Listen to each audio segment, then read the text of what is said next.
Hello viewers, welcome to edge Pathshala. Myself Pooja. आज हम लोग पढ़ेंगे क्लास 9th का 13th chapter, that is why do we fall ill का ही कंटिन्यूएशन टॉपिक। सो हम लोगों ने पिछली वीडियोस में अपनी डिस्कस किया था कि किस टाइप से इन्फेक्शियस डिजीजेस जो होती हैं वो कौन कौन से जो माइक्रोब्स होते हैं वो इन्वॉल्व होते हैं डिजीज को कॉज करने के लिए।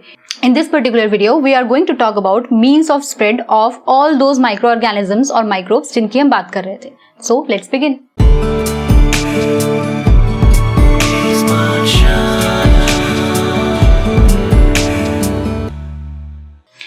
So let's talk about कि वो जो infectious agents है ना, जो हम लोगों ने डिस्कस किया अपनी पिछली क्लास में, वो कैसे स्प्रेड होते हैं, कौन कौन से तरीके हैं। यानी कि हम यहाँ पे बात करेंगे मीन्स ऑफ स्प्रेड की, कैसे फैलेगा ये।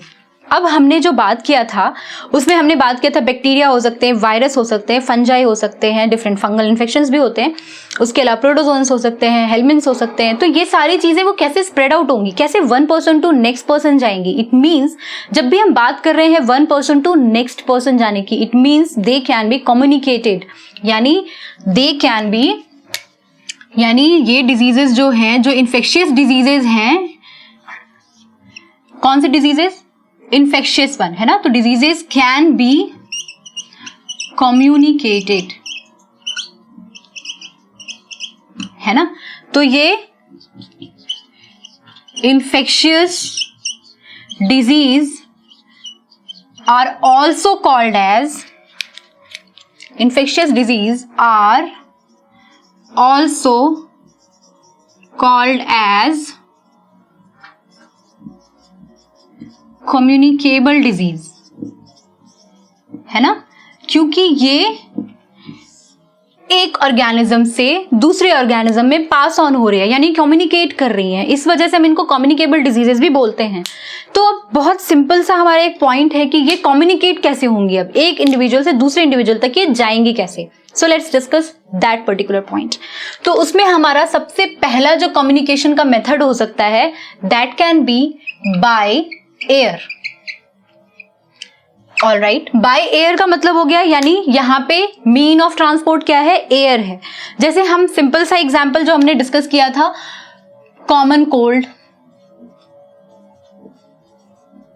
कोविड, ये सारी चीजें जो है ये क्या हो रही हैं, बाय एयर ट्रांसपोर्ट हो रही हैं। यानी कि ऐसा नहीं है कि बाय एयर हम यहाँ पे मीन्स ऑफ ट्रांसपोर्ट में किसी एक पर्टिकुलर पैथोजन का ये बोलेंगे या किसी एक पर्टिकुलर माइक्रोब का ये बोलेंगे कि वो एक ही रूट से ट्रांसफर होगा। ट्रांसफर का रूट कुछ भी हो सकता है, that can be by water, by air और by so many other means. तो बाय एयर की अगर हम बात करते हैं, जैसे कॉमन कोल्ड है, उसमें हम क्या बोलते हैं कि अगर किसी एक पर्सन को कॉमन कोल्ड है तो एक अगर रूम है उसमें कितना ज्यादा वो रूम क्राउडेड है उसके बेसिस पे, यानी कि कितना कम स्पेस है वहां पे, उसके बेसिस पे वो उतने ज्यादा लोगों को इन्फेक्ट करेगा, है ना।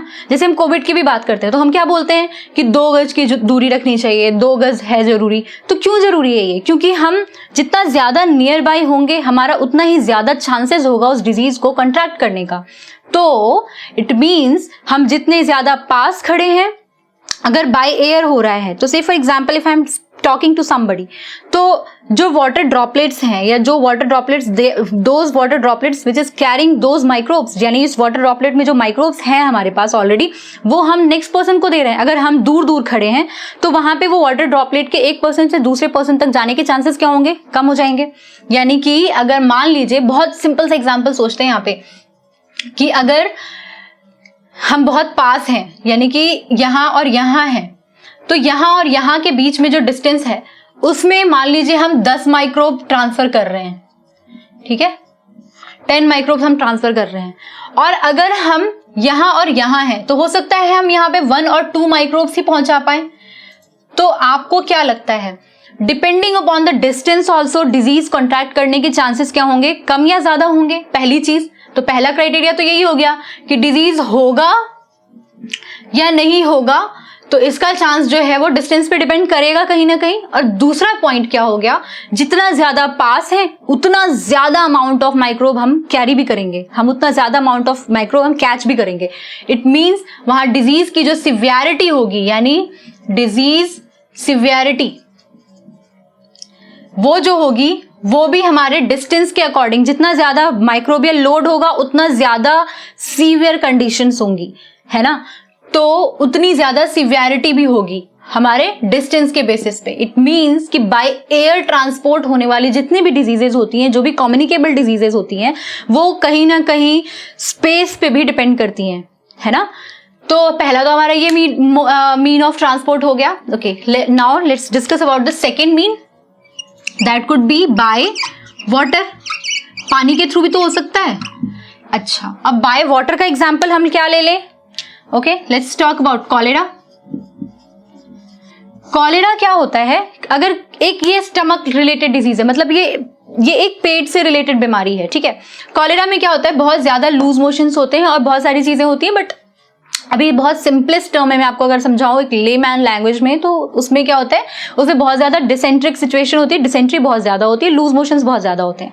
तो यानी कि ये जो पर्सन है जिसको कॉलेरा हुआ है, ये जब डेफिकेट करेगा, यानी कि ये जब अपना फीकल मैटर एक्सक्रीट आउट करेगा जहां पर भी, तो अब ये कितने लोगों ने उस फीकल मैटर से जो कंटामिनेटेड वाटर है वो पिया है, उसके बेसिस पे डिपेंड करेगा कि कितने ज्यादा लोगों को डिजीज होगी। यानी कि हमने जब बात की थी अपने बहुत स्टार्टिंग के वीडियोस में कि सोशल वेलबीइंग, हम सोशली हमारे पास वहां पे किस तरह का, हमारी गवर्नमेंट के पास, हमारे आसपास रहने वाले लोगों के पास किस तरह का बिहेवियर है, किस तरह हम गार्बेज को हम हैंडल करते हैं, किस तरीके से हम सैनिटेशन पे ध्यान देते हैं, उसके बेसिस पे भी डिपेंड करता है कि डिजीज कितना स्प्रेड आउट होगा। जैसे कॉलेरा एक टाइम पे बहुत बड़ी एपिडेमिक सिचुएशन क्रिएट करती थी, जब बहुत पहले का टाइम, जब पानी का, जैसे लोग नदी या तालाब का पानी पी रहे हैं और वो कंटामिनेटेड वाटर है, वो कंटामिनेटेड वाटर जब लोग पी रहे होते थे तो लोगों को क्या होता था, किसी एक को कॉलेरा हुआ,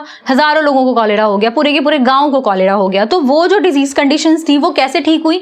जब लोगों का पानी पीने का सिस्टम या फिर प्लस पानी को ट्रीट करने का सिस्टम, ये सब चीजें जब जैसे जैसे हमने इंप्रूव किया, वैसे वैसे इस डिजीज से भी लोग बचते चले गए, राइट।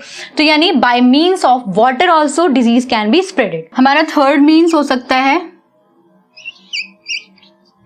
सेक्सुअल कॉन्टैक्ट, ठीक है। सेक्सुअल कॉन्टैक्ट में हम सबसे बेसिक जो इसका एग्जाम्पल ले सकते हैं, हम ले सकते हैं साइफिलिस का, या फिर हम ले सकते हैं यहां पे एड्स का। एड्स, सिफिलिस, ये जो डिजीजेस हैं ये कैसे होती हैं? ये सेक्सुअल कांटेक्ट के थ्रू होती हैं। अगर इंटरकोर्स के समय प्रॉपर प्रोटेक्शंस नहीं यूज की जाएंगी तो वहां पे भी डिजीजेस के स्प्रेड आउट होने के चांसेस बहुत ज्यादा होते हैं। एड्स का फुल फॉर्म क्या होता है? एड्स किसके थ्रू होता है? एड्स होता है एक वायरस के थ्रू, ठीक है। एड्स होता है एक कॉज्ड बाय अ वायरस जिसको हम HIV वायरस बोलते हैं, ठीक है। एड्स का फुल फॉर्म होता है एक्वायर्ड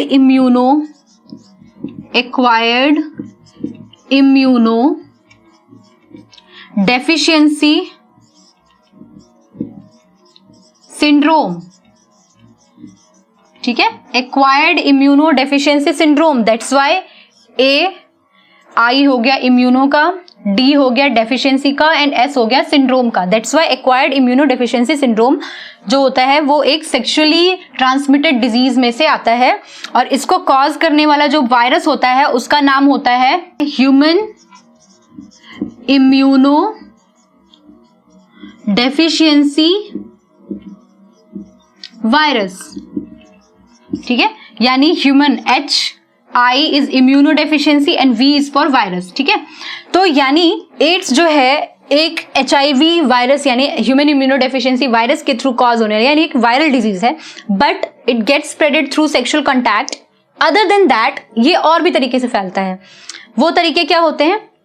जैसे कि ये कोई डायरेक्ट कॉन्टैक्ट से नहीं होगा, this is not going to get spreaded by direct contact, like handshake करने से, साथ खाना खाने से, इन चीजों से ये नहीं फैलेगा। ये कैसे फैलेगा? ये फैलेगा bye the means of blood, ठीक है। यानी सेक्सुअल कॉन्टैक्ट के अलावा जो एड्स है ये bye the means of blood. कैसे?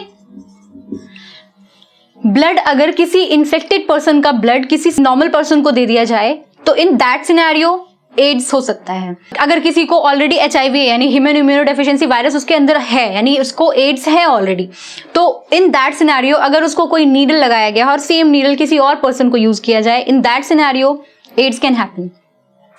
एड्स तब भी हो सकता है जब एक प्रेग्नेंट मदर होती है। क्यों होता है एड्स अगर प्रेग्नेंट मदर होती है तो उसके चाइल्ड को? क्योंकि प्लेसेंटा जो होता है वहां पे क्या होता है, मदर का सारा जो भी फ्लूइड्स होता है वो बेबी जो होता है वो उसके साथ एक्सचेंज करता है। तो in that scenario AIDS can happen. यानी कि वायरस के थ्रू जो हम ये नहीं कह सकते कि अगर कोई वायरल बीमारी है तो वो किसी एक पर्टिकुलर मीन्स से होगी, क्योंकि जैसे कॉमन कोल्ड है, कॉमन कोल्ड भी वायरस से हो रहा है, तो ये बाय एयर भी हो रहा है। ये बाय वाटर भी अलग तरह के वायरसेस होते हैं जो ट्रांसफर होते हैं, जैसे कि जॉन्डिस हो गया, हेपेटाइटिस है ना। तो ये जो हेपेटाइटिस है, hepatitis A B C different type की हेपेटाइटिस होती हैं। तो हेपेटाइटिस A जो होता है basically that is mainly causative agent जब हम लोगों को जॉन्डिस का सिचुएशन होता है। तो इन दैट सिनेरियो ऑल्सो वहां पे क्या होता है, वो भी एक वायरल डिजीज है। तो ये जो वायरस है यानी ये वाटर के थ्रू भी जा सकता है, सेक्सुअल कांटेक्ट के थ्रू भी जा सकता है, एयर के थ्रू भी जा सकता है। यानी means of spread doesn't define कि ये कौन सा पर्टिकुलर इन्फेक्शियस एजेंट कौन से पर्टिकुलर मीन्स से स्प्रेड आउट होता है। ठीक है, यहाँ पे हम इन कॉमन बात कर रहे हैं कितने टाइप के इन्फेक्शियस एजेंट जो होते हैं वो किस तरीके से स्प्रेड आउट होते हैं। ठीक है, okay, now let's talk about the other mean. हमारा जो नेक्स्ट मीन हो सकता है, मतलब नेक्स्ट जो तरीका हो सकता है जिससे कोई भी डिजीज स्प्रेड आउट होती है, वो हो सकती है वाया वेक्टर्स। अच्छा, वेक्टर्स क्या होते हैं? कोई अगर एक पर्सन इन्फेक्टेड है, से फॉर एग्जाम्पल किसी को अगर मलेरिया है, बहुत सिंपल सा एग्जाम्पल ले लेते हैं। ठीक है, किसी को अगर मलेरिया है, मलेरिया कैसे स्प्रेड आउट हो सकता है? मलेरिया को स्प्रेड करने के लिए लगेगा यहाँ पे मॉस्क्यूटो। ठीक है, मॉस्क्यूटो जो है ये मलेरिया को स्प्रेड करेगा। ठीक है, यानी मलेरिया ये फर्स्ट पर्सन में था और ये कहां चला गया, सेकेंड पर्सन में चला गया। यानी कैसे गया, अब इसको समझते हैं जरा। क्या है कि मलेरिया को कॉज कौन करता है? मॉस्क्यूटो, मच्छर मलेरिया नहीं कॉज करते हैं, मलेरिया कॉज करते हैं प्लाज्मोडियम। ठीक है, मलेरिया कॉजेटिव एजेंट्स जो होते हैं वो होते हैं प्लाज्मोडियम। प्लाज्मोडियम्स क्या होते हैं? ये एक प्रोटोजोन्स हैं। तो प्लाज्मोडियम की डिफरेंट स्पीशीज होती है, जैसे कि प्लाज्मोडियम फेल्सिपरम, प्लाज्मोडियम ओवेल। तो ये जो डिफरेंट टाइप की स्पीशीज होती है प्लाज्मोडियम की, वो मलेरिया कॉज कर रहे होते हैं बेसिकली। ठीक है, या फिर जैसे काला आजार हो गया, तो अगर काला आजार की हम बात करते हैं तो उसको कौन कॉज करता है? लिश्टमैनिया। लेकिन उसको भी स्प्रेड कौन करता है? मॉस्क्यूटोज। ठीक है, जैसे अगर हम बात करें डेंगू फीवर की, जो डेंगू हो जाता है, डेंगू जो होता है वो कौन कॉज करता है? हम बोलते हैं मच्छर से बचना है, मच्छर से बचना है। मच्छर नहीं कॉज कर रहा होता है वहां पे डेंगू। जैसे कि मलेरिया जो हो रहा है प्लाज्मोडियम की वजह से हो रहा है, ये एक प्रोटोजोन है। लेकिन जो डेंगू फीवर है वो एक वायरल बीमारी है, वो एक वायरस जो होता है उसके थ्रू स्प्रेड आउट होता है। तो जैसे डेंगू है वो भी जो है उसको भी कॉजेटिव एजेंट जो होता है वो अलग होता है, लेकिन उसको स्प्रेड आउट कौन करता है? मॉस्क्यूटोज। ठीक है, तो हम इसको समझते हैं जरा। मलेरिया किसी एक पर्सन को है, उसके अंदर यानी प्लाज्मोडियम है, फेल्सिपेरम है या ओवेल है, मलेरिया है, कौन सा है वो डजंट मैटर। तो मान लीजिए प्लाज्मोडियम की कोई भी स्पीशीज है वहां पे, वो क्या होती है, वो मॉस्क्यूटो जो होते हैं, वो मॉस्क्यूटो में भी फीमेल मॉस्क्यूटो। ये एक बड़ी अच्छी बात है कि खून चूसने का काम कौन करती है? महिलाएं। तो यहाँ पे क्या है, फीमेल मॉस्क्यूटो जो होती है वो, क्योंकि मेल मॉस्क्यूटोज जो होते हैं वो मेजरली जो मेल मॉस्क्यूटोज होते हैं वो किसके थ्रू फीड करते हैं? वो नेक्टर के थ्रू फीड करते हैं। यानी वो फ्लावर का जो नेक्टर होता है ना, शहद जो होता है, जो शहद बनाने वाला जो पार्ट होता है, उस पे फीड करते हैं। फीमेल्स जो होती हैं वो ब्लड पे फीड करती हैं। क्यों ब्लड पे फीड करती हैं ये? क्योंकि इनको क्या करना है, they have to lay eggs, इनको अंडे देने हैं, और ये जो अंडे हैं ये हेल्दी होने चाहिए। तो ये हेल्दी होने के लिए इनको ज्यादा अमाउंट ऑफ न्यूट्रिशन चाहिए होता है। इस वजह से ये क्या करती है, फीमेल मॉस्किटोज जो होती है वो ब्लड पे फीड करती है। बेचारी इस वजह से खून चूस रही थी क्योंकि इनको अपने बच्चों का पेट पालना होता है। ठीक है, तो यहाँ पे एक पर्सन को मान लीजिए मलेरिया है, उसको मच्छर ने काटा और मच्छर ने वो प्लाज्मोडियम जो है, मच्छर ने जब उसको काटा तो मच्छर ने प्लाज्मोडियम अपने पास अपने साथ ले लिया। अब जब ये मच्छर दूसरे पर्सन को काटेगा ना, तो ये जो प्लाज्मोडियम इसने यहाँ लिया था ना, ये प्लाज्मोडियम यहाँ ये दूसरे इंसान को दे देगा। इसकी वजह से क्या होगा, ये जो डिजीज है ये स्प्रेड आउट हो जाएगी। इट मीन्स कि by the means of vectors also, यानी जो टाइप ऑफ ऑर्गेनिज्म हमारे सोसाइटी में रहते हैं, they are also helping in passing on all this types of diseases. So I hope आपको ये समझ में आ गया कि किस किस तरीके से डिजीज पास ऑन हो सकती है और कैसे इन्फेक्शियस एजेंट्स जो होते हैं they are not at all dependent upon कि वो किस टाइप के मीन से ट्रांसफर हो रहे हैं। कोई भी इन्फेक्शियस एजेंट किसी भी मीन से ट्रांसफर हो सकता है। सो आई होप आपको ये वीडियो बहुत अच्छे से क्लियर रहा होगा, but still if you have any query, any questions, please drop them in the comment box. You can follow me on Facebook, Instagram, Twitter also with the same page name, that is ACE Pathshala. Till then, all the best. Bye bye.